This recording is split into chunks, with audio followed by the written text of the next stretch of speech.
ಒತ್ತಡದ ಬದುಕು, ಪೌಷ್ಟಿಕ ಆಹಾರದ ಕೊರತೆಯಿಂದ ಶುಗರ್, ಬಿಪಿ, ಬೊಜ್ಜು, ಗ್ಯಾಸ್ಟ್ರಿಕ್ ನಂತಹ ಆರೋಗ್ಯ ಸಮಸ್ಯೆ. ಹೆಚ್ಚು ಪೋಷಕಾಂಶಯುಕ್ತ ಆಹಾರ ಮತ್ತು ಸಿರಿಧಾನ್ಯಗಳೇ ಇದಕ್ಕೆ ಪರಿಹಾರ. ಮಿಲೆಕ್ಸ್ ಚೂರ್ಣಂ ಇಂದಿನ ವೇಗದ ಬದುಕಿಗೆ ಪುರಾತನ ಪೋಷಣೆಯ ಶಕ್ತಿ. ಇದು ಸಿರಿಧಾನ್ಯ, ಡ್ರೈ ಫ್ರೂಟ್ಸ್, ಮೊಳಕೆ ಕಾಳುಗಳು, ಧಾನ್ಯಗಳು ಹಾಗೂ ಸೀಡ್ಸ್ ಇಂದ ಸಮೃದ್ಧವಾಗಿದೆ. ಬನ್ನಿ ಮತ್ತೆ ಸಾಂಪ್ರದಾಯಿಕ ಸಿರಿಧಾನ್ಯಗಳಿಗೆ ಹಿಂದಿರುಗೋಣ. ಆರ್ಡರ್ ಮಾಡಲು ಲಿಂಕ್ ಡಿಸ್ಕ್ರಿಪ್ಷನ್ ಮತ್ತು ಪಿನ್ ಕಾಮೆಂಟ್ ನಲ್ಲಿದೆ.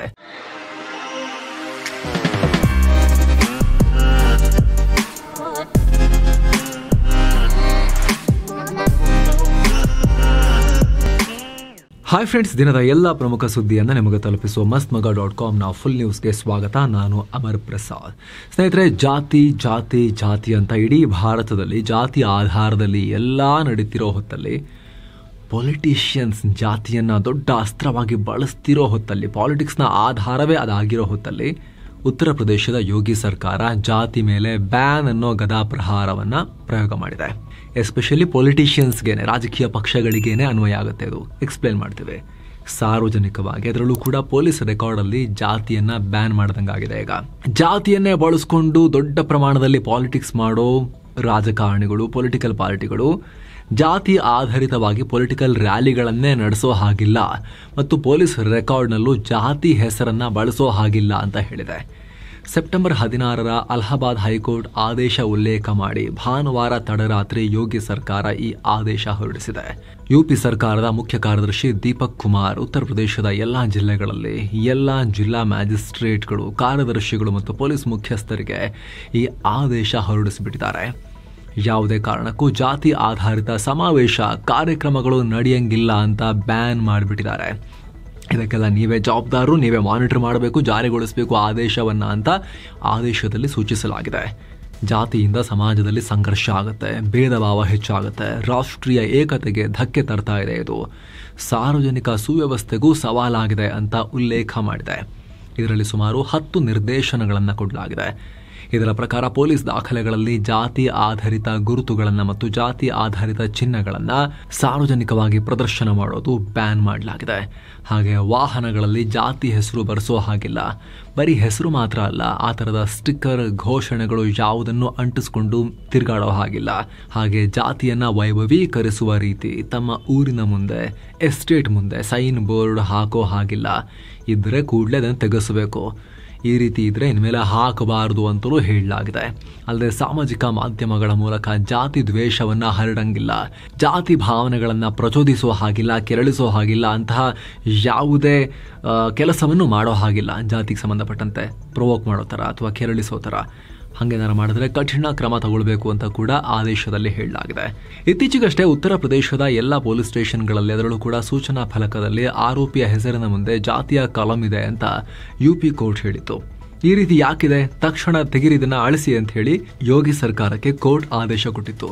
ಈಗ ಅದನ್ನ ಪಾಲಿಸ್ತೀವಿ ಅಂತ ಯೋಗಿ ಸರ್ಕಾರ ಇನ್ನೂ ಒಂದು ಹೆಜ್ಜೆ ಮುಂದಕ್ಕೆ ಹೋಗಿ ಗದಾ ಪ್ರಹಾರ ಮಾಡಿದೆ ಜಾತಿ ಮೇಲೆ. ಪೊಲೀಸ್ ರೆಕಾರ್ಡ್ ಮಾತ್ರ ಅಲ್ಲ, ಸಾರ್ವಜನಿಕ ಸ್ಥಳದಲ್ಲಿ ಜಾತಿ ಪ್ರಮೋಟ್ ಮಾಡೋ ರೀತಿ ಚಟುವಟಿಕೆಗಳನ್ನೇ ಮಾಡಂಗಿಲ್ಲ ಅಂತ ಹೇಳಿದೆ. ಆದರೆ ಇದರಲ್ಲಿ ಪರಿಶಿಷ್ಟ ಜಾತಿ ಮತ್ತು ಪರಿಶಿಷ್ಟ ಪಂಗಡಗಳ ದೌರ್ಜನ್ಯ ತಡೆ ಕಾಯ್ದೆ ಅಡಿಯಲ್ಲಿನ ಅಪರಾಧಗಳಿಗೆ ಮಾತ್ರ ವಿನಾಯಿತಿ ಕೊಡಲಾಗಿದೆ. ಅಂದರೆ ಯಾರಾದರೂ ಕೂಡ ಮೇಲೆ ಕೆಳಗೆ ಅಂತ ಹೇಳಿ ದೌರ್ಜನ್ಯ ಮಾಡಿದ್ರೆ, ಪರಿಶಿಷ್ಟ ಜಾತಿ ಪರಿಶಿಷ್ಟ ಪಂಗಡಗಳಿಗೆ ಅನ್ಯಾಯ ಮಾಡಿದ್ರೆ ಅಂಥ ಸಂದರ್ಭಕ್ಕೆ ಇದು ಅನ್ವಯ ಆಗಲ್ಲ. ಹೌದಾ ಅಂತ ಹೇಳಿ ದೌರ್ಜನ್ಯ ಮಾಡಕ್ಕೆ ಹೋಗಬಾರ್ದು ಅನ್ನೋ ಕಾರಣಕ್ಕೋಸ್ಕರ ಆ ಒಂದು ವಿಚಾರಕ್ಕೆ ಅನ್ವಯ ಆಗದ ಇರೋ ರೀತಿಯಲ್ಲಿ, ಉಳಿದೆಲ್ಲ ಸಂದರ್ಭದಲ್ಲೂ ಅನ್ವಯ ಆಗೋ ರೀತಿಯಲ್ಲಿ ಈ ಆದೇಶವನ್ನ ಜಾರಿಗೆ ತರಲಾಗಿದೆ. ಇನ್ನು ಯೋಗಿ ಸರ್ಕಾರದ ಈ ನಿರ್ಧಾರ ತೀವ್ರ ಚರ್ಚೆಗೆ ಗ್ರಾಸವಾಗ್ತಾ ಇದೆ ರಾಷ್ಟ್ರ ಮಟ್ಟದಲ್ಲಿ. ಯುಪಿ ಹಾಗೂ ಭಾರತದಾದ್ಯಂತ ಜಾತಿ ಆಧಾರಿತ ಸಮಸ್ಯೆಗಳಿದಾವೆ. ಜಾತಿಯನ್ನೇ, ಆ ಸಮಸ್ಯೆಯನ್ನೇ ಬಂಡವಾಳ ಮಾಡಿಕೊಂಡು ಪೊಲಿಟಿಕಲ್ ಪಾರ್ಟಿಗಳು ಹುಟ್ಕೊಂಡಿದ್ದಾವೆ. NDAನಲ್ಲೂ ಇದ್ದಾರೆ, ಬಿಜೆಪಿ ಮೈತ್ರಿಕೂಟದಲ್ಲಿ, ಎದುರಾಳಿ ಕೂಟದಲ್ಲೂ ಇದ್ದಾರೆ. ಜಾತಿ ಆಧಾರಿತ ತುಂಡುಗಳು ತುಂಬ ಜನ ಇದ್ದಾರೆ. ಅದನ್ನೇ ಜೀವನ ಮಾಡಿಕೊಂಡು, ಅದನ್ನೇ ಬಂಡವಾಳ ಮಾಡಿಕೊಂಡು ತಾವು ಉದ್ಧಾರ ಆಗ್ತಿರೋ ಎಷ್ಟೋ ರಾಜಕೀಯ ಪಕ್ಷಗಳು ಮತ್ತು ಪೊಲಿಟಿಕಲ್ ಫ್ಯಾಮಿಲೀಸ್ ಇದ್ದಾವೆ. ದೊಡ್ಡ ಪ್ರಮಾಣದಲ್ಲಿ ಜಾತಿ ಗಣತಿಯ ಚರ್ಚೆ ಆಗ್ತಿದೆ. ಕರ್ನಾಟಕ ಸರ್ಕಾರ ಜಾತಿ ಗಣತಿಯನ್ನು ಶುರು ಹಚ್ಕೊಂಡ್ಬಿಟ್ಟಿದೆ. ಕೇಂದ್ರ ಸರ್ಕಾರ ಕೂಡ ಜಾತಿ ಗಣತಿಯನ್ನ ಸೆನ್ಸಸ್ ಜೊತೆ ಸೇರಿಸ್ಕೊಂಡು ಮಾಡ್ತೀವಿ ಅಂತ ಹೇಳಿದೆ. ಆ ಮೂಲಕ ಪ್ರತಿಪಕ್ಷಗಳ ಜಾತಿ ಗಣತಿಯ ಅಸ್ತ್ರಕ್ಕೆ ಕೇಂದ್ರ ಸರ್ಕಾರ ಕೂಡ ಚೂರು ಬಗ್ಗೆ ನಾವು ಅದನ್ನು ಮಾಡಿಬಿಡ್ತೀವಿ ಅಂತ ಹೇಳಿ ಗದಾ ಪ್ರಹಾರದಿಂದ ಪಾರಾಗೋಕೆ ನಾವು ಮಾಡ್ತೀವಿ ಅಂತ ಹೊರಟಿತ್ತು. ಆದ್ರೆ ಯೋಗಿ ಸರ್ಕಾರ ಮಾತ್ರ ತದ್ವಿರುದ್ಧ ದಾರಿಯಲ್ಲಿ ಹೋಗಿ ಜಾತಿ ಮೇಲೆನೆ ಅಟ್ಯಾಕ್ ಮಾಡೋಕೆ ಹೊರಟಿದೆ. ಚುನಾವಣೆ ಯುಪಿಯಲ್ಲಿ ಇನ್ನೊಂದು 2 ವರ್ಷ ಇದೆ, ಅಷ್ಟರಲ್ಲಿ ಎಲೆಕ್ಷನ್ ಬರುತ್ತೆ ಯುಪಿನಲ್ಲಿ. ಅಂತ ಸಂದರ್ಭದಲ್ಲಿ ಈ ದೊಡ್ಡ ನಿರ್ಧಾರವನ್ನ ಯೋಗಿ ಸರ್ಕಾರ ತಗೊಂಡಿದೆ. ಇದು ಮುಂದೆ ಯಾವೆಲ್ಲ ತಿರುವುಗಳನ್ನು ಪಡ್ಕೊಳ್ಳುತ್ತೆ, ಯಾವ ರೀತಿ ಚರ್ಚೆ ಇದಕ್ಕೆ ಸಂಬಂಧಪಟ್ಟಂತೆ ಯುಪಿಯಲ್ಲಿ ಸೊಸೈಟಿಯಲ್ಲಿ ನಡೆಯುತ್ತೆ, ಸಮಾಜದಲ್ಲಿ ಭಾರತದಾದ್ಯಂತ ಏನ್ ಚರ್ಚೆ ನಡೆಯುತ್ತೆ, ಜನ ಏನ್ ಥಿಂಕ್ ಮಾಡ್ತಾರೆ, ಇದು ಬಹಳ ಕುತೂಹಲಕ್ಕೆ ಕಾರಣ ಆಗ್ತಾ ಇದೆ. ಏನೋ PM ನರೇಂದ್ರ ಮೋದಿ ಚೀನಾ ಗಡಿಯಲ್ಲಿರೋ ಅರುಣಾಚಲ ಪ್ರದೇಶಕ್ಕೆ ಭೇಟಿ ಕೊಟ್ಟಿದ್ದಾರೆ. ಈ ವೇಳೆ ದೊಡ್ಡ ಭದ್ರತಾ ಲೋಪ ಆಗಿದೆ. ಮೋದಿ ಇಟಾನಗರ್ನಲ್ಲಿ GST ಬಚತ್ ಉತ್ಸವ ಅನ್ನೋ ಇವೆಂಟ್ನಲ್ಲಿ ಪಾಲ್ಗೊಂಡಿದ್ರು. ಈ ವೇಳೆ ಸ್ಥಳೀಯ ವ್ಯಾಪಾರಿಗಳು, ಉದ್ಯಮಿಗಳು ಹಾಗೂ ಟ್ಯಾಕ್ಸ್ ಪೇಯರ್ಸ್ ಜೊತೆ ಇಂಟರಾಕ್ಟ್ ಮಾಡೋ ವೇಳೆ 17 ವರ್ಷದ ಬಾಲಕನೊಬ್ಬ ಕಾರ್ಯಕ್ರಮದಲ್ಲಿ ಭಾಗಿಯಾಗಿದ್ದ ಗುಂಪಿನಿಂದ ಬ್ಯಾನರ್ ಒಂದನ್ನು ತೋರಿಸಿದ್ದಾನೆ. ಅದರಲ್ಲಿ stop hunger strike, give Ladakh their rights, ಅಂದರೆ ಉಪವಾಸ ಸತ್ಯಾಗ್ರಹ ನಿಲ್ಲಿಸಿ ಲಡಾಖ್ ಜನರ ಹಕ್ಕುಗಳನ್ನು ಅವರಿಗೆ ನೀಡಿ ಅಂತ ಬರೆಯಲಾಗಿದೆ. ಹೀಗಾಗಿ ಕಾರ್ಯಕ್ರಮದಲ್ಲಿ ಎಲ್ಲರ ಗಮನ ಆ ಕಡೆಗೆ ಹೋಗ್ತಿದ್ದಂತೆ ಸ್ವಲ್ಪ ಅಡಚಣೆ ಉಂಟಾಯಿತು. ಕೂಡಲೇ ಅಲ್ಲಿಂದ ಭದ್ರತಾ ಸಿಬ್ಬಂದಿ ಆ ಬಾಲಕನನ್ನ ಕರ್ಕೊಂಡು ಹೋದ್ರು. ಬಂಧಿತ ಬಾಲಕನನ್ನ ಹಿಗಿಯೋ ಒಬಿನ್ ಅಂತ ಗುರುತಿಸಲಾಯಿತು. ಏನೋ ಈ ಘಟನೆಗೆ ಅರುಣಾಚಲ ಪ್ರದೇಶದ ಸ್ಥಳೀಯ ಬಿಜೆಪಿ ಘಟಕ ರಿಯಾಕ್ಟ್ ಮಾಡಿದೆ. ಬಾಲಕ ತೋರಿಸಿರೋ ಬ್ಯಾನರ್ಗೂ ಅರುಣಾಚಲ ಪ್ರದೇಶಕ್ಕೂ ಯಾವುದೇ ಸಂಬಂಧ ಇಲ್ಲ, ಇದು ಕೇವಲ ಪಬ್ಲಿಸಿಟಿ ಸ್ಟಂಟ್ ಆಗಿತ್ತು ಅಷ್ಟೇ ಅಂತ ಹೇಳಿದೆ. ಇನ್ನು ಈ ರ್ಯಾಲಿ ವೇಳೆ ಸಾರ್ವಜನಿಕರನ್ನ ಉದ್ದೇಶಿಸಿ ಮಾತನಾಡಿದ ಮೋದಿ GST ಸುಧಾರಣೆಯನ್ನ ಶ್ಲಾಘಿಸಿದ್ದಾರೆ. ಇದರಿಂದ ಜನರಿಗೆ ಡಬಲ್ ಬೆನಿಫಿಟ್ ಸಿಗುತ್ತೆ ಅಂತ ಹೇಳಿದ್ದಾರೆ. ಹಾಗೆ 5,100 ಕೋಟಿ ರೂಪಾಯಿ ಮೌಲ್ಯದ ಅನೇಕ ಅಭಿವೃದ್ಧಿ ಯೋಜನೆಗಳಿಗೆ ಶಂಕುಸ್ಥಾಪನೆ ಮಾಡಿದ್ದಾರೆ. 240 ಮೆಗಾವ್ಯಾಟ್ನ ಹೇಯೋ ಹೈಡ್ರೋ ಎಲೆಕ್ಟ್ರಿಕ್ ಪ್ರಾಜೆಕ್ಟ್ ಮತ್ತು 186 ಮೆಗಾವ್ಯಾಟ್ನ ಟಾಟೋ 1 ಹೈಡ್ರೋ ಎಲೆಕ್ಟ್ರಿಕ್ ಪ್ರಾಜೆಕ್ಟ್ಗೂ ಅಡಿಪಾಯ ಹಾಕಿದ್ದಾರೆ. ಇನ್ನೊಂದು ಕಡೆ ಮೋದಿ ತ್ರಿಪುರಾಗೆ ಭೇಟಿ ಕೊಟ್ಟಿದ್ದಾರೆ. ನವರಾತ್ರಿ ಉತ್ಸವದ ಮೊದಲ ದಿನ ತ್ರಿಪುರ ಸುಂದರಿ ದೇವಸ್ಥಾನಕ್ಕೆ ಭೇಟಿ ನೀಡಿ ಪ್ರಾರ್ಥನೆ ಮಾಡಿದ್ದಾರೆ. ಅಲ್ಲದೆ ಉದಯಪುರ ಪಟ್ಟಣದಲ್ಲಿ ಜೀರ್ಣೋದ್ಧಾರ ಆಗಿರೋ ತ್ರಿಪುರೇಶ್ವರಿ ದೇವಸ್ಥಾನವನ್ನು ಕೂಡ ಉದ್ಘಾಟನೆ ಮಾಡಿದ್ದಾರೆ. ಈ ತ್ರಿಪುರೇಶ್ವರಿ ದೇವಸ್ಥಾನ ದೇಶದಲ್ಲಿರುವ 51 ಶಕ್ತಿ ಪೀಠಗಳಲ್ಲೂ ಕೂಡ ಒಂದು. ಮಹಾರಾಜ ಧನ್ಯ ಮಾಣಿಕ್ಯ 1501ರಲ್ಲಿ ಇದನ್ನ ಕಟ್ಟಿತ್ತು. ಈಗ 52 ಕೋಟಿ ರೂಪಾಯಿ ವೆಚ್ಚದಲ್ಲಿ ಈ ದೇಗುಲ ಜೀರ್ಣೋದ್ಧಾರ ಆಗಿತ್ತು. ಅದರ ಇನಾಗ್ರೇಷನ್ ಕೂಡ ಆಗಿದೆ. ಹೊಸ GST ದರಗಳ ಜೊತೆಗೆ ಈಗ ಇನ್ನೊಂದು ಸ್ಕೀಮ್ ಅನ್ನ ಅನೌನ್ಸ್ ಮಾಡಲಾಗಿದೆ. ಉಜ್ವಲ ಸ್ಕೀಮ್ ನ ಒಳಗೇನೆ ಈಗ ಉಚಿತವಾಗಿ ಇನ್ನೂ 25 ಲಕ್ಷ ಹೊಸ ಗ್ಯಾಸ್ ಕನೆಕ್ಷನ್ಗಳನ್ನು ಉಚಿತವಾಗಿ ಕೊಡೋದಾಗಿ ಹೇಳಿದೆ. ಕೇಂದ್ರ ಪೆಟ್ರೋಲಿಯಂ ಮತ್ತು ನೈಸರ್ಗಿಕ ಅನಿಲ ಖಾತೆ ಸಚಿವ ಹರ್ದೀಪ್ ಸಿಂಗ್ ಪುರಿ ಇದನ್ನು ಘೋಷಿಸಿದ್ದಾರೆ. ಪ್ರತಿ ಗ್ಯಾಸ್ ಕನೆಕ್ಷನ್ ಕೊಡೋಕೆ ಸರ್ಕಾರ 2,050 ರೂಪಾಯಿ ಖರ್ಚು ಮಾಡ್ತಾ ಇದೆ. ಈ ಹೊಸ ಘೋಷಣೆ ಮೂಲಕ ಕೇಂದ್ರ ಸರ್ಕಾರ ದೇಶದ ಜನತೆಗೆ ಒಟ್ಟು 10.60 ಕೋಟಿ ಉಚಿತ ಗ್ಯಾಸ್ ಕನೆಕ್ಷನ್ ಕೊಟ್ಟಂತಾಗತ್ತೆ ಅಂತ ಸಚಿವರು ಹೇಳಿದ್ದಾರೆ. ಇನ್ನು ಹಬ್ಬದ ಟೈಮ್ನಲ್ಲಿ ಹೊಸ GST ದರಗಳು ಜಾರಿಯಾಗಿ ರೇಟ್ ಕಮ್ಮಿ ಆಗ್ತಿದ್ದ ಹಾಗೆ PM ನರೇಂದ್ರ ಮೋದಿ ದೇಶದ ಜನತೆಗೆ ಒಂದು ಪತ್ರವನ್ನು ಬರೆದಿದ್ದಾರೆ. ಇದರಲ್ಲಿ ಮೇಡ್ ಇನ್ ಇಂಡಿಯಾ ಪ್ರಾಡಕ್ಟ್ಸ್ ಅನ್ನ ಖರೀದಿ ಮಾಡಿ ಮತ್ತು ಮಾರಾಟ ಮಾಡಿ ಅಂತ ಜನರಲ್ಲಿ ಒತ್ತಾಯ ಮಾಡಿದ್ದಾರೆ. ಈ ಹಬ್ಬದ ಸಂದರ್ಭದಲ್ಲಿ ನಾವೆಲ್ಲ ಮೇಡ್ ಇನ್ ಇಂಡಿಯಾ ಉತ್ಪನ್ನಗಳಿಗೆ ಬೆಂಬಲ ಕೊಡೋಕೆ ನಿರ್ಧಾರ ಮಾಡೋಣ. ಬ್ರ್ಯಾಂಡ್ ಮತ್ತು ಕಂಪನಿ ಯಾವುದೇ ಆಗಿರಲಿ, ನಾವು ಭಾರತದಲ್ಲಿ ಮಾಡಿದ ವಸ್ತುಗಳನ್ನು ಖರೀದಿ ಮಾಡೋಣ. ಭಾರತೀಯ ಕಾರ್ಮಿಕರಿಗೆ ಸಪೋರ್ಟ್ ಮಾಡೋಣ. ಇದರಿಂದ ಅನೇಕ ಕುಟುಂಬಗಳ ಜೀವನೋಪಾಯಕ್ಕೆ ಸಹಾಯ ಆಗುತ್ತೆ, ಯುವಕರಿಗೆ ಉದ್ಯೋಗದ ಅವಕಾಶನೂ ಸಿಗುತ್ತೆ ಅಂತ ಹೇಳಿದ್ದಾರೆ. ಸ್ನೇಹಿತರೆ, ಚೀನಾನೇ ಸಾಟಿ ಅನ್ನೋದನ್ನ ಮತ್ತೊಮ್ಮೆ ಸಾಬೀತು ಮಾಡಿದೆ. ಅಮೆರಿಕ ಚೂರು ಅಲ್ಲಾಡಿದ್ರು ಕೂಡ ಅದನ್ನ ನನ್ನ ಅವಕಾಶಕ್ಕೆ ಬಳಸ್ಕೊಳ್ತೀನಿ ಅಂತ ಚೀನಾ ಮತ್ತೆ ತನ್ನ ಕೆಲಸದ ಮೂಲಕ ಅದನ್ನ ಮಾಡಿ ತೋರಿಸಿದೆ. ಮೊನ್ನೆಯಷ್ಟೇ ಅಮೆರಿಕ H-1B ವೀಸಾ ದರ $1 ಲಕ್ಷ ಏರಿಕೆ ಮಾಡಿತ್ತು. ಇದರಿಂದ ವಿಶ್ವಾದ್ಯಂತ ಅಮೆರಿಕಗೆ ಹೋಗೋ ಪ್ರತಿಭೆಗಳು ಕಮ್ಮಿ ಆಗ್ತಾರೆ ಅನ್ನೋ ಮಾತಿತ್ತು. ಅಮೆರಿಕ ಕನಸು ಹಾಳಾಗುತ್ತೆ ತುಂಬಾ ಜನದ್ದು ಅಂತ. ಆದರೆ ಇದನ್ನೇ ಚೀನಾ ಬಂಡವಾಳ ಮಾಡ್ಕೊಳ್ಳೋಕೆ ಮುಂದಾಗಿದೆ. ಚೀನಾ ಈಗ ಸಡನ್ ಆಗಿ K ವೀಸಾ ಅಂತ ಹೊಸ ವೀಸಾವನ್ನ ಪರಿಚಯಿಸಿದೆ. ಸೈನ್ಸ್, ಟೆಕ್ನಾಲಜಿ ಮತ್ತು ಮ್ಯಾಥ್ಸ್ ಹೀಗೆ ಅನೇಕ ಕ್ಷೇತ್ರಗಳಲ್ಲಿರೋ ಟಾಪ್ ಲೆವೆಲ್ ಟ್ಯಾಲೆಂಟ್ಸ್ ಅನ್ನ ಅಟ್ರಾಕ್ಟ್ ಮಾಡೋಕೆ ಈ ಕ್ರಮ ತಗೊಂಡಿದ್ದೀವಿ ಅಂತ ಚೀನಾ ಹೇಳಿದೆ. ಹಾಗೆ ನೋಡಿದ್ರೆ ಈ ವೀಸಾಗೆ ಕಳೆದ ಆಗಸ್ಟ್ನಲ್ಲೇ ಅನುಮೋದನೆ ಕೊಡಲಾಗಿತ್ತು. ಈಗ ಇದು ಅಕ್ಟೋಬರ್ 1ರಿಂದ ಜಾರಿಗೂ ಬರ್ತಾ ಇದೆ. ಇದನ್ನ ಈಗ ಅಮೆರಿಕದ H-1B ವೀಸಾದ ಚೈನೀಸ್ ವರ್ಷನ್ ಅಂತ ಪರಿಗಣಿಸಲಾಗ್ತಾ ಇದೆ. ಯಾಕಂದ್ರೆ ಇಲ್ಲೂ ಕೂಡ ಟ್ಯಾಲೆಂಟ್ ಅನ್ನ ಅಟ್ರಾಕ್ಟ್ ಮಾಡೋಕೆ, ಚೀನಾಗೆ ಸೆಳೆಯೋಕೆ ಉದ್ದೇಶ ಇಟ್ಕೊಂಡಿದ್ದಾರೆ. ಕಂಪನಿಗಳು ರಿಕ್ರೂಟ್ ಮಾಡ್ಕೋಬಹುದು. ಇದಕ್ಕೆ ಯಾರ್ಯಾರು ಅಪ್ಲೈ ಮಾಡಬೇಕು ಅನ್ನೋದ್ರ ಬಗ್ಗೆ ಕೂಡ ಚೀನಾದ ಕಾನೂನು ಇಲಾಖೆ ಮಾಹಿತಿ ಕೊಟ್ಟಿದೆ. ಚೀನಾ ಅಥವಾ ವಿದೇಶಗಳಲ್ಲಿರೋ ಪ್ರತಿಷ್ಠಿತ ಯೂನಿವರ್ಸಿಟಿಗಳಲ್ಲಿ ಅಥವಾ ಸಂಶೋಧನಾ ಕೇಂದ್ರಗಳಲ್ಲಿ ಡಿಗ್ರಿ ಪಡ್ಕೊಂಡಿರೋ ವಿದೇಶಿಗರು ಇದಕ್ಕೆ ಅಪ್ಲೈ ಮಾಡಬಹುದು ಅಂತ ಹೇಳಿದೆ. ಮುಖ್ಯವಾಗಿ STEM ಫೀಲ್ಡ್ನಲ್ಲಿ ಇರೋರು ಬನ್ನಿ ಅಂತ ಮೆನ್ಷನ್ ಮಾಡಿದೆ. ಅಂದರೆ ನಿಮ್ಗೆ ಗೊತ್ತಿದೆ, ಸೈನ್ಸ್, ಟೆಕ್ನಾಲಜಿ, ಇಂಜಿನಿಯರಿಂಗ್ ಮತ್ತು ಮ್ಯಾಥ್ಸ್ ಇದರಲ್ಲಿ ಪದವಿ ಪಡೆದಿರೋ ಟ್ಯಾಲೆಂಟೆಡ್ ಪೀಪಲ್ ಬನ್ನಿ ಅಂತ. ಇನ್ನು ಟೀಚಿಂಗ್ ಮತ್ತು ರಿಸರ್ಚ್ ಮಾಡೋರು ಕೂಡ ಸರ್ಕಾರ ನಿಗದಿಪಡಿಸಿದ ಅರ್ಹತೆ ಹೊಂದಿದರೆ ವೀಸಾಗೆ ಅಪ್ಲೈ ಮಾಡಬಹುದು ಅಂತ ಚೀನಾ ಹೇಳಿದೆ. ಇನ್ನು ಚೀನಾದಲ್ಲಿ ಆಲ್ರೆಡಿ 12 ಆರ್ಡಿನರಿ ವೀಸಾಗಳಿವೆ. ಅವುಗಳಿಗೆ ಹೋಲಿಸಿದ್ರೆ ಈ ಹೊಸ ಕೆ ವೀಸಾ ಮೂಲಕ ಅನೇಕ ಸಲ ಚೀನಾಗೆ ಬರೋದು ಹೋಗೋದನ್ನ ಮಾಡಬಹುದು. ಹಾಗೆ ದೀರ್ಘಕಾಲದ ವ್ಯಾಲಿಡಿಟಿ ಇರುತ್ತೆ ಮತ್ತೆ ಅದನ್ನ ವಿಸ್ತರಣೆ ಕೂಡ ಮಾಡ್ಕೊಳ್ತಾ ಹೋಗಬಹುದು ಅಂತ ಚೀನಾ ಹೇಳಿದೆ. ಆದ್ರೆ ಸದ್ಯಕ್ಕೆ ಲಾಂಗ್ ಡ್ಯೂರೇಷನ್ ಅಂತ ಅಷ್ಟೇ ಹೇಳಿದ್ದಾರೆ ಸ್ನೇಹಿತರೆ. ಒಂದ್ಸಲ ತಗೊಂಡ್ರೆ ಎಷ್ಟು ವ್ಯಾಲಿಡಿಟಿ ಇರುತ್ತೆ ಅನ್ನೋದನ್ನ ಇನ್ನೂ ಕೂಡ ಅವರು ಪಬ್ಲಿಕ್ ಮಾಡಲಿಲ್ಲ. ಮಾಮೂಲಿ ವೀಸಾಗಳಿಗಿಂತ ಲಾಂಗರ್ ಡ್ಯೂರೇಷನ್ ವ್ಯಾಲಿಡಿಟಿ ಇರುತ್ತಂತಷ್ಟೇ ಹೇಳಿದ್ದಾರೆ. ಏನೋ ತೀವ್ರ ಪರ ವಿರುದ್ಧ ಚರ್ಚೆ ನಡುವೆ ಬೂಕರ್ ಪ್ರಶಸ್ತಿ ವಿಜೇತೆ ಬಾನು ಮುಷ್ತಾಕ್ ಐತಿಹಾಸಿಕ ದಸರಾ ಕಾರ್ಯಕ್ರಮವನ್ನ ಉದ್ಘಾಟನೆ ಮಾಡಿದ್ದಾರೆ. ಮೈಸೂರು ದಸರಾವನ್ನ ಸಾಂಪ್ರದಾಯಿಕ ರೀತಿಯಲ್ಲಿ ಚಾಮುಂಡೇಶ್ವರಿ ವಿಗ್ರಹಕ್ಕೆ ಪುಷ್ಪಾರ್ಚನೆ ಮಾಡಿದ್ದಾರೆ. ಬಾನು ಮುಷ್ತಾಕ್ ಮಾಡಿ ನಾಡ ಹಬ್ಬಕ್ಕೆ ಚಾಲನೆ ಕೊಟ್ಟಿದ್ದಾರೆ. ಇನ್ನು ಕಾರ್ಯಕ್ರಮ ಉದ್ದೇಶಿಸಿ ಮಾತನಾಡಿದ ಬಾನು ಮುಷ್ತಾಕ್, ಇದು ನನ್ನ ಜೀವನದ ಅತ್ಯಂತ ಗೌರವದ ಘಳಿಗೆ. ದಸರಾ ಅಂದ್ರೆ ಕೇವಲ ಹಬ್ಬ ಅಲ್ಲ, ಇದು ನಾಡಿನ ನಾಡಿ, ಸಂಸ್ಕೃತಿಯ ಉತ್ಸವ, ಎಲ್ಲರನ್ನ ಒಗ್ಗೂಡಿಸೋ ಸಮನ್ವಯದ ಮೇಳ. ಈ ನೆಲದಲ್ಲಿ ಹುಟ್ಟಿದ ಪ್ರತಿ ಜೀವಕ್ಕೂ ಈ ಮಣ್ಣಿನ ವಾರಸುದಾರಿಕೆ, ತನ್ನದೇ ಆದ ಜವಾಬ್ದಾರಿ ಮತ್ತು ನೆನಪು ಎಲ್ಲ ಇದೆ ಅಂತ ಹೇಳಿದ್ದಾರೆ. ಅಲ್ಲದೆ ಬೂಕರ್ ಪ್ರಶಸ್ತಿ ಟೈಮ್ನಲ್ಲಿ ನನ್ನ ಫ್ರೆಂಡ್ ಒಬ್ರು ಹರಕೆ ಹೊತ್ಕೊಂಡಿದ್ಲು. ಅವಾಗ ಬರೋಕ್ ಸಾಧ್ಯ ಆಗಿರಲಿಲ್ಲ ಚಾಮುಂಡೇಶ್ವರಿ ಬಳಿ. ಆದರೆ ರಾಜ್ಯ ಸರ್ಕಾರ ನನಗೆ ಆಹ್ವಾನ ಕೊಡೋ ಮೂಲಕ ಏನೇ ಏರುಪೇರು ಕಂಡ್ರೂ ಕೂಡ ಈಗ ತಾಯಿ ಚಾಮುಂಡೇಶ್ವರಿಯೇ ನನ್ನನ್ನ ತನ್ನ ಬಳಿಗೆ ಕರೆಸ್ಕೊಂಡಿದ್ದಾರೆ ಅಂತ ಬಾನು ಮುಷ್ತಾಕ್ ಹೇಳಿದ್ದಾರೆ. ಅಲ್ಲದೆ ಮೈಸೂರು ಅರಸರು ಮುಸ್ಲಿಮರ ಮೇಲೆ ನಂಬಿಕೆ ಇಟ್ಟು ಅವ್ರನ್ನ ಅಂಗರಕ್ಷಕರನ್ನಾಗಿ ನೇಮಕ ಮಾಡ್ಕೊಂಡಿದ್ರು. ನನ್ನ ಮಾಮ ಕೂಡ ಅಂಗರಕ್ಷಕರಾಗಿದ್ರು. ಸಂಸ್ಕೃತಿ ಅಂದ್ರೆ ಹೃದಯಗಳನ್ನ ಒಗ್ಗೂಡಿಸೋ ಸೇತುವೆ, ಅದು ದ್ವೇಷ ಹರಡಲ್ಲ, ಪ್ರೀತಿ ಕೊಡೋದೇ ಅದರ ಗುರಿ. ಚಾಮುಂಡೇಶ್ವರಿಗೆ ನನ್ನನ್ನ ಕರೆಸ್ಕೊಂಡಿರೋದು ಅನ್ನೋ ಹೇಳಿಕೆಯನ್ನ ಕೊಟ್ಟಿದ್ದಾರೆ ಬಾನು ಮುಷ್ತಾಕ್. ಅಂದ ಹಾಗೆ ಕನ್ನಡ ಬಾವುಟದಲ್ಲಿ ಅರ್ಶನ ಕುಂಕುಮ ಕಲರ್ ಯಾಕೆ ಹಾಕಿದ್ದೀರಾ, ಕನ್ನಡವನ್ನ ತಾಯಿ ಭುವನೇಶ್ವರಿ ಅಂತ ದೇವ್ರ ತರ ಮಾಡಿ ಫಿಸಿಕಲ್ ರೂಪ ಕೊಟ್ಟು ಯಾಕೆ ಪೂಜೆ ಮಾಡ್ತೀರಾ ಅಂತೆಲ್ಲ ಇವರು ಪ್ರಶ್ನೆ ಮಾಡಿದ್ರು ಈ ಹಿಂದೆ. ಹಾಗಾಗಿ ಇವರು ಚಾಮುಂಡೇಶ್ವರಿಗೆ ಇವರು ಪುಷ್ಪಾರ್ಚನೆ ಮಾಡ್ತಾರಾ, ಪೂಜೆಯಲ್ಲಿ ಪಾಲ್ಗೊಳ್ತಾರಾ, ಇವ್ರು ಹೆಂಗ ಆಹ್ವಾನ ಕೊಟ್ಟಿದ್ದಾರೆ ಸರ್ಕಾರ ಅನ್ನೋ ದೊಡ್ಡ ವಿವಾದ ಉಂಟಾಗಿತ್ತು. ಆದ್ರೆ ಪಾಲ್ಗೊಂಡಿದ್ದಾರೆ, ಉದ್ಘಾಟನೆ ಮಾಡಿದ್ದಾರೆ. ತಾಯಿ ಚಾಮುಂಡೇಶ್ವರಿಗೆ ಅವರು ಪುಷ್ಪಾರ್ಚನೆ ಕೂಡ ಮಾಡಿದ್ದಾರೆ. ತಾಯಿ ಚಾಮುಂಡೇಶ್ವರಿ ನನ್ನನ್ನ ಕರೆಸ್ಕೊಂಡಿರೋದು ಅನ್ನೋ ರೀತಿಯಲ್ಲೂ ಕೂಡ ಅವರು ಸಲಿ ಮಾತಾಡಿದ್ದಾರೆ ಬಾನು ಮುಷ್ತಾಕ್ ಅವರು. ಏನು ಸ್ನೇಹಿತರೆ, ಇಲ್ಲಿಂದ 11 ದಿನಗಳ ಕಾಲ ಇದೇ ರೀತಿ ನಡೆಯುವಂತಹ ದಸರಾದಲ್ಲಿ ಪ್ರತಿದಿನ ವಿವಿಧ ಕಾರ್ಯಕ್ರಮಗಳು ನಡೀತವೆ. ಈ ವೇಳೆ ರಾಜ್ಯ, ದೇಶದ ಹಲವು ಗಣ್ಯರು ಪಾಲ್ಗೊಳ್ತಾರೆ. ವಿದೇಶಗಳಿಂದಲೂ ಕೂಡ ಬರ್ತಾರೆ ನೋಡೋಕೆ.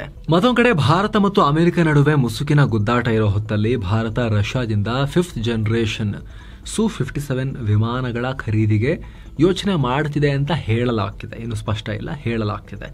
ಇದಕ್ಕೆ ಸಂಬಂಧಪಟ್ಟಂತೆ ರಷ್ಯಾ ಭಾರತಕ್ಕೆ ಫಾರ್ಮಲ್ ಆಗಿ ಪ್ರಪೋಸಲ್ ಕೊಟ್ಟಿದೆ. ಈಗ ಭಾರತದ ಡಿಸಿಷನ್ ಏನಾಗುತ್ತೆ ನೋಡಬೇಕು. ರಷ್ಯಾದ ಸರ್ಕಾರಿ ನಿಯಂತ್ರಣ ಇರೋ ಟಾಸ್ ಸುದ್ದಿ ಮಾಧ್ಯಮ ಇದನ್ನ ರಿಪೋರ್ಟ್ ಮಾಡಿದೆ. ರಷ್ಯಾದಿಂದ ಪ್ರಪೋಸಲ್ ಹೋಗಿದೆ, ಭಾರತನು ಥಿಂಕ್ ಮಾಡ್ತಾ ಇದೆ ಅಂತ. ಜೊತೆಗೆ ಹೆಚ್ಚುವರಿ S-400 ಸಿಸ್ಟಮ್ಸ್ ಖರೀದಿಗೂ ಭಾರತ ರಷ್ಯಾದೊಂದಿಗೆ ಮಾತುಕತೆ ನಡೆಸ್ತಾ ಇದೆ. ಭಾರತದ ಬಳಿ ಈಗ ಆಲ್ರೆಡಿ S-400 ಸಿಸ್ಟಮ್ಸ್ ಇದಾವೆ. ಇದನ್ನ ಇನ್ನಷ್ಟು ಹೆಚ್ಚು ಖರೀದಿ ಮಾಡಿ ಕಂಪ್ಲೀಟ್ ಭಾರತಕ್ಕೆ ಸುದರ್ಶನ ಚಕ್ರದ ರಕ್ಷಣೆ ಕೊಡೋಕೆ ಭಾರತ ಪ್ಲಾನ್ ನಡೆಸ್ತಾ ಇದೆ. ಏನೋ Su-57 ಬಗ್ಗೆ ನಾವು ನಿಮಗೆ ಹಿಂದಿನ ಮಾಹಿತಿ ಕೊಟ್ಟಿದ್ವಿ ಸ್ನೇಹಿತರೆ. 5ನೇ ತಲೆಮಾರಿನ twin engine stealth multirole fighter jet ಇದು. ರಷ್ಯಾದ JSA ಸುಖೋಯ್ ಕಂಪನಿ ಡಿಸೈನ್ ಮಾಡಿರೋದು. ರಷ್ಯಾದ ಹಳೆಯ ಫೈಟರ್ ಜೆಟ್ಗಳಿಗೆ ಹೋಲಿಸಿದ್ರೆ ಇದನ್ನ ಡಿಟೆಕ್ಟ್ ಮಾಡೋದು ಕಷ್ಟ. ಸ್ಟೆಲ್ತ್ ಇದು, ಪತ್ತೆ ಹಚ್ಚಕ್ಕಾಗಲ್ಲ ಕೂಡಲೇ ಇದು ಬಂದಾಗ. ಗಂಟೆಗೆ 2600 ಕಿಲೋಮೀಟರ್ ವೇಗದಲ್ಲಿ ನುಗ್ಗುತ್ತೆ. ಅಂದರೆ ಶಬ್ದಕ್ಕಿಂತ 2 ಪಟ್ಟು ಹೆಚ್ಚಿನ ವೇಗ. ಇದು ಆಫ್ಟರ್ ಬರ್ನರ್ಸ್ ಹೆಲ್ಪ್ ಇಲ್ಲದೇನೆ ಸೂಪರ್ಸಾನಿಕ್ ಸ್ಪೀಡ್ನಲ್ಲಿ ಹಾರುತ್ತೆ. Advanced radar, infrared search and track system, ಶತ್ರುಗಳ ರೆಡಾರ್ ಮತ್ತು ಮಿಸೈಲ್ಗಳನ್ನು ಕನ್ಫ್ಯೂಸ್ ಮಾಡೋ ಎಲೆಕ್ಟ್ರಾನಿಕ್ ವಾರ್ಫೇರ್ ಸಿಸ್ಟಮ್ ಎಲ್ಲ ಇದೆ. ಸದ್ಯ ರಷ್ಯಾ ವಾಯುಪಡೆ ಅದನ್ನು ಆಪರೇಟ್ ಮಾಡ್ತಾ ಇದೆ. ಬೇರೆ ಯಾವುದೇ ರಾಷ್ಟ್ರದ ಹತ್ರ ಇದಿಲ್ಲ. ಆದರೆ ಇದನ್ನು ಭಾರತಕ್ಕೆ ಪೂರೈಕೆ ಮಾಡಿ ಭಾರತದಲ್ಲೇ ಮ್ಯಾನುಫ್ಯಾಕ್ಚರಿಂಗ್ ಮಾಡೋಕ್ಕೂ ರಷ್ಯಾ ಪ್ರಪೋಸಲ್ ಅನ್ನ ಮುಂದಿಟ್ಟಿದೆ ಅನ್ನೋದು ಈಗ ಗೊತ್ತಾಗಿದೆ. ನಿಮ್ಮ ಗಮನಕ್ಕಿರಲಿ, ಅಮೆರಿಕ ಮತ್ತು ಟ್ರಂಪ್ ಕೂಡ ಭಾರತಕ್ಕೆ ಅಲ್ಟಿಮೇಟ್ಲಿ F-35 ಮಾರಬೇಕು, ನಾವು ಆ ರೀತಿ ರೆಡಿ ಇದೀವಿ ಅಂತ ಹೇಳಿದ್ದಾರೆ. ಸೊ ಅದರ ಚಾಲೆಂಜರ್ ಅಂತ ಗುರುತಿಸಲಾಗ್ತಿರೋ ರಷ್ಯನ್ Su-57 ಈಗ ಭಾರತದಲ್ಲೇ ಮ್ಯಾನುಫ್ಯಾಕ್ಚರ್ ಮಾಡಿ ಟೆಕ್ನಾಲಜಿ ಟ್ರಾನ್ಸ್ಫರ್ಗೂ ರೆಡಿ ಇದೀವಿ ಅಂತ ಹೇಳಿ ರಷ್ಯಾ ಆಫರ್ ಕೊಟ್ಟಿರೋದು ಮಹತ್ವದ ವಿಚಾರ. ಭಾರತದ ವಾಯುಪಡೆ, ಭಾರತ ಸರ್ಕಾರ ಯಾವ ಡಿಸಿಷನ್ ತಗೊಳ್ತಾರೆ ನೋಡಬೇಕು. ಇನ್ನು ಆಪರೇಷನ್ ಸಿಂಧೂರ್ ಟೈಮ್ನಲ್ಲಿ ಪಾಕ್ನ ಉಗ್ರ ಸೇನೆ ಹಾರಿಸಿದ್ದ so called guided artillery rocket ಫತೇಹ್-1 ಅವಶೇಷ ಜಮ್ಮು ಕಾಶ್ಮೀರದ ದಾಲ್ ಸರೋವರದಲ್ಲಿ ಪತ್ತೆಯಾಗಿದೆ. ಕ್ಲೀನ್ ಮಾಡ್ತಿದ್ದಾಗ ಸಿಕ್ಕಿದೆ ಅಂತ ಅಧಿಕಾರಿಗಳು ಹೇಳಿದ್ದಾರೆ. ಈ ಮಿಸೈಲ್ ಟಾರ್ಗೆಟ್ ರೀಚ್ ಆಗದೆ ಹೋಗಿರಬಹುದು ಅಂತ ಅಧಿಕಾರಿಗಳು ಅನುಮಾನ ವ್ಯಕ್ತಪಡಿಸಿದ್ದಾರೆ. ಇನ್ನು ಕೆಂಪು ಉಗ್ರವಾದದ ವಿರುದ್ಧ ಸಮರ ಸಾರಿರೋ ಭಾರತ ಈಗ ಮತ್ತೊಂದು ಮೈಲಿಗಲ್ಲು ಸಾಧಿಸಿದೆ. ಛತ್ತೀಸ್ಗಢದಲ್ಲಿ ಇಬ್ಬರು ಟಾಪ್ ನಕ್ಸಲರನ್ನ ಹೊಡೆದು ಹಾಕಲಾಗಿದೆ. ರಾಜು ದಾದಾ ಅಲಿಯಾಸ್ ಕಟ್ಟಾ ರಾಮಚಂದ್ರ ರೆಡ್ಡಿ ಮತ್ತು ಕೋಸಾ ದಾದಾ ಅಲಿಯಾಸ್ ಕೇದಾರಿ ಸತ್ಯನಾರಾಯಣ್ ರೆಡ್ಡಿ ಅಂತ ಗುರುತಿಸಲಾಗಿದೆ. ಇವರು ಬಳಿ ಇದ್ದ ಹೊಸ ತಲೆಮಾರಿನ ಬಂದೂಕುಗಳು, ಅಪಾರ ಪ್ರಮಾಣದ ಸ್ಫೋಟಕಗಳನ್ನ ಸೀಸ್ ಮಾಡಲಾಗಿದೆ. ಇವರು ಸೋಕಾಲ್ಡ್ ಮಾವೋವಾದಿ ಕಮ್ಯುನಿಸ್ಟ್ ಪಾರ್ಟಿಯ ಸೆಂಟ್ರಲ್ ಕಮಿಟಿಯ ಮೆಂಬರ್ಸ್ ಆಗಿದ್ರು. ಇವ್ರ ತಲೆ ಮೇಲೆ 40 ಲಕ್ಷ ರೂಪಾಯಿ ಬೌಂಟಿ ಕೂಡ ಇತ್ತು. ಅಷ್ಟು ಇಂಪಾರ್ಟೆಂಟ್ ಟಾರ್ಗೆಟ್ಸ್ ಆಗಿದ್ರು ಇವರು ಭದ್ರತಾ ಪಡೆಗಳಿಗೆ. ಈಗ ಅವರ ಜಾಗಕ್ಕೆ ನುಗ್ಗಿ ಅವ್ರನ್ನ ಬೇಟೆಯಾಡಿದೆ ನಮ್ಮ ಭದ್ರತಾ ಪಡೆ. ಏನು H1B ವೀಸಾಗೆ ಸಂಬಂಧಪಟ್ಟಂತೆ ಶುಲ್ಕ ಜಾಸ್ತಿ ಮಾಡಿ ಟ್ರಂಪ್ ಭಾರತೀಯರ ಮೇಲೆ ಪ್ರಹಾರ ಮಾಡಕ್ ಬಂದಿದ್ದಾರಲ್ಲ, ಇದರ ಬಗ್ಗೆ ಭಾರತದ ಒಳಗೆ ತೀವ್ರ ಕಳವಳ ವ್ಯಕ್ತವಾಗ್ತಿದ್ದ ಹಾಗೆ ಪ್ರಧಾನಮಂತ್ರಿಯವರ ಆರ್ಥಿಕ ಸಲಹಾ ಸಮಿತಿಯ ಸದಸ್ಯ ಸಂಜೀವ್ ಸನ್ಯಾಲ್ ದೊಡ್ಡ ಸ್ಟೇಟ್ಮೆಂಟ್ ಕೊಟ್ಟಿದ್ದಾರೆ. ದೊಡ್ಡ ಎಫೆಕ್ಟ್ ಏನೂ ಆಗಲ್ಲ ಅಂತ ಹೇಳಿದ್ದಾರೆ. H1B ವೀಸಾ ಮತ್ತು ಇತರ ಲಾಂಗ್ ಟರ್ಮ್ ವೀಸಾಗಳು ಯಾವುದೇ ರಾಷ್ಟ್ರಕ್ಕೂ ಕೆಟ್ಟದಲ್ಲ, ಯಾಕಂದ್ರೆ ಟ್ಯಾಲೆಂಟೆಡ್ ವ್ಯಕ್ತಿಗಳು ಆ ದೇಶಕ್ಕೆ ಬರ್ತಾರೆ. ಇನ್ನು ಈ ವೀಸಾಗಳನ್ನೆಲ್ಲ ಅಮೆಜಾನ್, ಗೂಗಲ್ ನಂತಹ ಟೆಕ್ ದಿಗ್ಗಜ ಕಂಪನಿಗಳು ಬಳಸ್ತಾ ಇದ್ದಾವೆ ಹೊರತು ಭಾರತೀಯ ಕಂಪನಿಗಳೇನು ಬಳಸಲ್ಲ. ಹಾಗೆ ನೋಡಿದ್ರೆ IT ಕಂಪನಿಗಳಲ್ಲಿ ಕೆಲಸ ಮಾಡೋರು ಅಮೆರಿಕಾಗೆ ಹೋಗಿನೇ ಅಲ್ಲಿ ವರ್ಕ್ ಮಾಡ್ಬೇಕಂತೇನಿಲ್ಲ. ಜಗತ್ತಲ್ಲಿ ಎಲ್ಲೇ ಕುಳಿತು ಆ ಕೆಲಸ ಮಾಡ್ಬೋದು. ಯಾವ ಕೆಲಸ ಮಾಡೋಕೆ ಅಮೆರಿಕ ತನಕ ಹೋಗ್ತಾ ಇದ್ರು ಅದನ್ನ ಇಲ್ಲಿ ಕುಳಿತುಕೊಂಡೇ ಮಾಡಬಹುದು ಅಂತ ಹೇಳಿದ್ದಾರೆ. ಈ ಮೂಲಕ ಭಾರತೀಯರಿಗೆ ಈ ವೀಸಾದಿಂದ ಅಂತ ದೊಡ್ಡ ಸಮಸ್ಯೆ ಆಗಲ್ಲ. ಶಾರ್ಟ್ ಟರ್ಮ್ನಲ್ಲಿ ಅಷ್ಟೇ ಫ್ಲಕ್ಚುಯೇಷನ್ಸ್ ಆಗ್ಬೋದು, ಆಮೇಲೆ ಮತ್ತೆ ಸೆಟಲ್ ಆಗುತ್ತೆ ಅನ್ನೋ ರೀತಿಯಲ್ಲಿ ಹೇಳಿದ್ದಾರೆ. ಜೊತೆಗೆ ಈ ವೀಸಾ ಸಮಸ್ಯೆ ಕುರಿತು ಭಾರತ ಯಾವುದೇ ರಾಷ್ಟ್ರದೊಂದಿಗೆ ಮಾತುಕತೆ ನಡೆಸಬಾರದು, ಸುಮ್ಮನೆ ಚೌಕಾಸಿ ಕೂರಬಾರದು. ಈ ವಿಚಾರಕ್ಕೆ ಸಂಬಂಧಪಟ್ಟಂತೆ ಸರಿ ಮಾಡಿ ಅನುಕೂಲ ಮಾಡಿಕೊಡಿ ಅಂತ ಕೇಳಬಾರದು, ಸುಮ್ಮನಿರಬೇಕು ಅನ್ನೋ ರೀತಿಯಲ್ಲಿ ಹೇಳಿಕೆ ಕೊಟ್ಟಿದ್ದಾರೆ ಇವರು. ಚಿಕ್ಕಬಳ್ಳಾಪುರ ಬಿಜೆಪಿ ಸಂಸದ ಕೆ ಸುಧಾಕರ್ ಪತ್ನಿ ಡಾಕ್ಟರ್ ಪ್ರಿಯಾ ಡಿಜಿಟಲ್ ಅರೆಸ್ಟ್ಗೊಳಗಾಗಿ ಮೋಸ ಹೋಗಿರೋ ವಿಚಾರ ಬೆಳಕಿಗೆ ಬಂದಿದೆ. ಅವರ ಬ್ಯಾಂಕ್ ಅಕೌಂಟ್ನಿಂದ ಸೈಬರ್ ವಂಚಕರು 14 ಲಕ್ಷ ರೂಪಾಯಿ ದೋಚಿದ್ರು. ಆಗಸ್ಟ್ 26ನೇ ತಾರೀಕು ಈ ಘಟನೆಯಾಗಿದೆ. ವಂಚನೆಗೊಳಗಾಗಿರುವುದು ಗೊತ್ತಾಗ್ತಿದ್ದ ಹಾಗೆ ಅವರು ಸೈಬರ್ ಠಾಣೆಗೆ ದೂರು ಕೊಟ್ಟರು. ಗೋಲ್ಡನ್ ಅವರ್ನಲ್ಲಿ ದೂರು ಕೊಟ್ಟಿದ್ದರಿಂದ 14 ಲಕ್ಷ ರೂಪಾಯಿ ರಿಕವರಿ ಕೂಡ ಆಗಿದೆ. ಹೇಗೆ ಮಾಡಿದ್ರು ಮೋಸ? ಸೈಬರ್ ವಂಚಕರು ತಾವು ಮುಂಬೈ ಸೈಬರ್ ಕ್ರೈಮ್ ಅಧಿಕಾರಿಗಳು ಅಂತ ಹೇಳಿ ವಂಚಿಸಿದ್ದಾರೆ. ನಿಮ್ಮ ಬ್ಯಾಂಕ್ ಅಕೌಂಟ್ ಅಂತಾರಾಷ್ಟ್ರೀಯ ಅಕ್ರಮ ಹಣ ವರ್ಗಾವಣೆಗೆ ಲಿಂಕ್ ಆಗಿ ಹೋಗ್ಬಿಟ್ಟಿದೆ. ಹೀಗಾಗಿ ವೆರಿಫಿಕೇಶನ್ ಅಕೌಂಟ್ಗೆ ಹಣ ಕಳಿಸಿ, ಇಲ್ಲಾಂದರೆ ಅರೆಸ್ಟ್ ಆಗ್ತೀರಾ ಅಂತ ವಾರ್ನಿಂಗ್ ಕೊಟ್ಟಿದ್ದಾರೆ. ಹೀಗಾಗಿ ಅವರು ತಮ್ಮ ಬ್ಯಾಂಕ್ನಿಂದ 14 ಲಕ್ಷ ರೂಪಾಯಿ ಹಣವನ್ನು ಕಳಿಸಿಬಿಟ್ಟಿದ್ದಾರೆ. ಅದು ವಂಚಕರಿಗೆ ಜಮೆ ಕೂಡ ಆಗಿದೆ. ನಂತರ ಆಮೇಲೆ ಅಕೌಂಟನ್ನು ಫ್ರೀಸ್ ಮಾಡಲಾಯಿತು. ಸೈಬರ್ ಕ್ರೈಮ್ನವರು ಫ್ರೀಸ್ ಮಾಡಿದ್ರು, ಹಣವನ್ನು ರಿಕವರ್ ಮಾಡಿಕೊಟ್ಟಿದ್ದಾರೆ. ಸದ್ಯ ಸೈಬರ್ ವಂಚಕರ ಜಾಲ ಪತ್ತೆಗೆ ಪೊಲೀಸರು ಶೋಧ ಕಾರ್ಯವನ್ನು ಮುಂದುವರಿಸಿದ್ದಾರೆ. ಏನೋ ಸೊಮಾಲಿಯಾಗೆ ಹೊರಟಿದ್ದ ಕಾರ್ಗೋ ಶಿಪ್ಗೆ ಗುಜರಾತ್ ಕರಾವಳಿಯಲ್ಲಿ ಲಂಗರು ಹಾಕಿದ್ದ ವೇಳೆ ಬೆಂಕಿ ಹತ್ಕೊಂಡಿತ್ತು. ಗುಜರಾತ್ನ ಜಾಮ್ನಗರ್ ಮೂಲದ HRM ಅಂಡ್ ಸನ್ಸ್ ಮಾಲೀಕತ್ವದ ಈ ಹಡಗು ಸಕ್ಕರೆ ಮತ್ತು ಅಕ್ಕಿ ಮೂಟೆಗಳನ್ನು ತುಂಬಿಕೊಂಡು ಸೊಮಾಲಿಯಾದ ಬೋಸಾಸು ಸಿಟಿ ಕಡೆಗೆ ಹೋಗ್ತಾ ಇತ್ತು. ಈ ವೇಳೆ ಮಾರ್ಗ ಮಧ್ಯೆ ಪೋರ್ಬಂದರ್ನ ಸುಭಾಷ್ ನಗರ ಸಮೀಪ ಈ ಘಟನೆಯಾಗಿದೆ. ಈ ಕುರಿತು ದೃಶ್ಯ ಕೂಡ ವೈರಲ್ ಆಗಿದೆ. ಅದರಲ್ಲಿ ಹಡಗಿನ ಒಂದು ಭಾಗಕ್ಕೆ ಭಾರಿ ಪ್ರಮಾಣದ ಬೆಂಕಿ ಹತ್ಕೊಂಡಿರೋದು ಕಂಡುಬಂದಿದೆ. ಬಳಿಕ ಅಗ್ನಿಶಾಮಕ ಸಿಬ್ಬಂದಿ ದೌಡಾಯಿಸಿ ಬೆಂಕಿ ನಂದಿಸಿದ್ದಾರೆ. ಬೀದಿ ಜಗಳಾಡಿ ದೂರ ಆಗಿದ್ದ ಮಸ್ಕ್ ಮತ್ತು ಟ್ರಂಪ್ ಈಗ ಮತ್ತೆ ಒಂದಾಗಿರೋ ತರ ಕಾಣಿಸ್ತಾ ಇದೆ. ಅಮೆರಿಕದಲ್ಲಿ ಹತ್ಯೆಗೀಡಾಗಿದ್ದ ಚಾರ್ಲಿ ಕರ್ಕ್ರ ಸ್ಮರಣಾರ್ಥ ಪ್ರೋಗ್ರಾಂನಲ್ಲಿ ಇಬ್ರು ಒಟ್ಟಿಗೆ ಕುಳಿತು ಫುಲ್ ಕ್ಲೋಸ್ ಇರೋರ್ ತರ ಬಿಹೇವ್ ಮಾಡಿದ್ದಾರೆ. ಟ್ರಂಪ್ ಮಸ್ಕ್ ಹ್ಯಾಂಡ್ ಶೇಕ್ ಕೂಡ ಮಾಡಿದ್ದಾರೆ. ಇನ್ನು ಇಬ್ರು ಜೋಡಿ ಆಗ್ತಿದ್ದಂತೆ ವೈಟ್ ಹೌಸ್ ತನ್ನ ಎಕ್ಸ್ ಅಕೌಂಟ್ ನಲ್ಲಿ ಮಸ್ಕ್ ಮತ್ತು ಟ್ರಂಪ್ ರ ಫೋಟೋ ಹಾಕಿ ಫಾರ್ ಚಾರ್ಲಿ ಅಂತ ಕ್ಯಾಪ್ಷನ್ ಹಾಕಿ ಪೋಸ್ಟ್ ಮಾಡಿದ್ದಾರೆ. ಅದನ್ನ ಮಸ್ಕ್ ಕೂಡ ರೀಪೋಸ್ಟ್ ಮಾಡಿದ್ದಾರೆ. ಇನ್ನು ಮಾತುಕತೆ ವೇಳೆ ಮಸ್ಕ್ ಪಿರಮಿಡ್ ಹ್ಯಾಂಡ್ ಸಿಂಬಲ್ ನಲ್ಲಿ ಕುಳಿತುಕೊಂಡಿದ್ರು. ಅಂದ್ರೆ ಕೈನ 10 ಬೆರಳುಗಳನ್ನ ಪಿರಮಿಡ್ ಆಕಾರದಲ್ಲಿ ಶೇಪ್ ಮಾಡ್ಕೊಂಡು ಕುತ್ಕೊಂಡಿದ್ರು. ಈ ಫೋಟೋ ಈಗ ವೈರಲ್ ಆಗಿದೆ. ಅಂದಹಾಗೆ ಕಳೆದ ಮೇನಲ್ಲಿ ಟ್ರಂಪ್ ಸರ್ಕಾರದಲ್ಲಿ ಡೋಜ್ನ ಮುಖ್ಯಸ್ಥ ಸ್ಥಾನದಿಂದ ಮಸ್ಕ್ ಕೆಳಗಿಳಿಯುವಾಗ ಇವರು ಒಟ್ಟಿಗೆ ಕಾಣಿಸ್ಕೊಂಡಿದ್ರು. ಅದೇ ಲಾಸ್ಟ್. ಅಲ್ಲಿಂದ ಮುಂದೆ ಯಾವತ್ತೂ ಕೂಡ ಒಟ್ಟಿಗೆ ಕಾಣಿಸ್ಕೊಂಡಿರಲಿಲ್ಲ. ನಂತರ ಬೀದಿ ಜಗಳ ಆಗಿತ್ತು. ಮಸ್ಕ್ ಅಮೆರಿಕ ಪಾರ್ಟಿ ಅಂತ ಹೊಸ ಪಾರ್ಟಿ ಕಟ್ತೀನಿ, ಟ್ರಂಪ್ರನ್ನ ಕೆಳಗೆ ಹಾಕಬೇಕು ಅನ್ನೋ ರೀತಿಲಿ ಪೊಲಿಟಿಕಲ್ ಫೈಟ್ಗೂ ರೆಡಿ ಆಗಿದ್ರು. ಅದಕ್ಕೆ ನೀನು ಹೊರಗಿನ ನಿನ್ನ ದೇಶದಿಂದನೇ ಆಚೆ ಹಾಕಬೇಕಾಗತ್ತೆ, ಸೌತ್ ಆಫ್ರಿಕಾ ಘಟತೀನಿ ವಾಪಸ್ ಅಂತ ಹೇಳಿ ಬೆದರಿಕೆ ಒಡ್ಡಿದ್ರು ಟ್ರಂಪ್. ಈಗ ಇವರು ಒಂದೇ ವೇದಿಕೆಯಲ್ಲಿ ಕಾಣಿಸ್ಕೊಂಡು ಮತ್ತೆ ಈಗ ಹತ್ತತ್ರ ಆಗೋ ಥರದಲ್ಲಿ ಪೋಸ್ಟ್ ಹಾಕೊಂಡಿದ್ದಾರೆ. ಏನೋ ವಾರದ ಮೊದಲ ಸೆಷನ್ನಲ್ಲಿ ಭಾರತದ ಷೇರುಪೇಟೆ ರೆಡ್. ಟ್ರಂಪ್ ಎಫೆಕ್ಟ್ ಜೋರಾಗಿ ಕಾಣಿಸ್ತು. H1B ವೀಸಾ ಪ್ರಹಾರ. ದಿನದ ವಹಿವಾಟಿನ ಅಂತ್ಯಕ್ಕೆ ಸೆನ್ಸೆಕ್ಸ್ 466 ಪಾಯಿಂಟ್ಸ್ ಬಿದ್ದು 82,159ಕ್ಕೆ ತಲುಪಿದೆ. ನಿಫ್ಟಿ 124 ಪಾಯಿಂಟ್ಸ್ ಡೌನ್ ಆಗಿ 25,202ಕ್ಕೆ ರೀಚ್ ಆಗಿದೆ. ವ್ಯಾಪಾರ ಮಾತುಕತೆ ಚೆನ್ನಾಗಾಗ್ತಿದೆ, ಮತ್ತೆ ಪಿಕಪ್ ಆಗಿದೆ, ಸರಿ ಆಗ್ಬಿಡುತ್ತೆ, ಡೀಲ್ ಆಗ್ಬಿಡುತ್ತೆ ಅಂತಿದ್ದವರೆಲ್ಲ ಮತ್ತೆ ಗಾಬರಿ ಆಗಿದ್ದಾರೆ. ಟ್ರಂಪ್ ಹಿಂಗ್ ಮಾಡಿದ್ರೆ ಕತೆ ಏನು, ಇದು ಮತ್ತೆ ಇನ್ನಷ್ಟು ಸಂಬಂಧ ಹಾಳು ಮಾಡಬಹುದು ಎರಡು ರಾಷ್ಟ್ರಗಳ ನಡುವೆ ಅಂತ ಹೇಳಿ ಗಾಬರಿ ಆಗಿದ್ದಾರೆ. ಜಾಗತಿಕ ಮಾರುಕಟ್ಟೆಯ ವೀಕ್ ಟ್ರೆಂಡ್ ಕೂಡ ಕಾಂಟ್ರಿಬ್ಯೂಟ್ ಮಾಡಿದೆ ಈ ಪತನಕ್ಕೆ. Tech Mahindra, TCS, Infosys, Tata Motors ಮತ್ತು HCL ಟೆಕ್ನಾಲಜೀಸ್ ರೆಡ್ನಲ್ಲಿತ್ತು. Eternal India, Bajaj Finance, Adani Ports, UltraTech Cement, Hindustan Unilever ಗ್ರೀನ್ನಲ್ಲಿದ್ವು. ಇನ್ನು ಡಾಲರ್ ಮುಂದೆ ರೂಪಾಯಿ ಮೌಲ್ಯ 15 ಪೈಸೆ ಇಳಿಕೆಯಾಗಿ 88 ರೂಪಾಯಿ 31 ಪೈಸೆಯಾಗಿದೆ. ಇನ್ನು ಚಿನ್ನ ಮತ್ತು ಬೆಳ್ಳಿ ಬೆಲೆ ವಿಚಾರಕ್ಕೆ ಬಂದರೆ 24 ಕ್ಯಾರೆಟ್ನ 10 ಗ್ರಾಂ ಚಿನ್ನದ ಬೆಲೆಯಲ್ಲಿ 2380 ರೂಪಾಯಿ ಹೆಚ್ಚಾಗಿ 1,12,155 ರೂಪಾಯಿ ಆಗಿದೆ. 22 ಕ್ಯಾರೆಟ್ನ 10 ಗ್ರಾಂ ಚಿನ್ನದ ಬೆಲೆಯಲ್ಲಿ 2,180 ರೂಪಾಯಿ ಹೆಚ್ಚಾಗಿ 1,02,730 ರೂಪಾಯಿ ಆಗಿದೆ. 1 ಕೆಜಿ ಬೆಳ್ಳಿ ಬೆಲೆಯಲ್ಲಿ 4,869 ರೂಪಾಯಿ ಹೆಚ್ಚಾಗಿ 1,32,869 ರೂಪಾಯಿ ಆಗಿದೆ. ಸೊ ಫ್ರೆಂಡ್ಸ್, ಇದಾಗಿತ್ತು ಇವತ್ತಿನ ಫುಲ್ ನ್ಯೂಸ್. ನಾವು ಕೊಯ್ದಿಲ್ಲ, ಎಳೆದಿಲ್ಲ, ಕಿರ್ಚಾಡಿಲ್ಲ, ಬರೀ ಸುದ್ದಿಯ ರೀತಿಯಲ್ಲಿ ನಿಮಗೆ ತಲುಪಿಸೋ ಪ್ರಯತ್ನವನ್ನ ಮಾಡಿದ್ದೀವಿ. ನಮ್ಮ ಈ ಪ್ರಯತ್ನ ನಿಮಗೆ ಇಷ್ಟ ಆಗ್ತಾ ಇದ್ರೆ ದಯವಿಟ್ಟು ಮಸ್ತ್ ಮಗ ಚಾನಲ್ಗೆ ಸಬ್ಸ್ಕ್ರೈಬ್ ಮಾಡಿ, ಪಕ್ಕದ ಬೆಲ್ ಐಕಾನ್ ಮೇಲೆ ಕ್ಲಿಕ್ ಮಾಡೋದನ್ನ ಯಾವುದೇ ಕಾರಣಕ್ಕೂ ಮರಿಬೇಡಿ. Thank you so much. ಮತ್ತೆ ಭೇಟಿ ಆಗ್ತಿರೋಣ. ನಮಸ್ತೆ.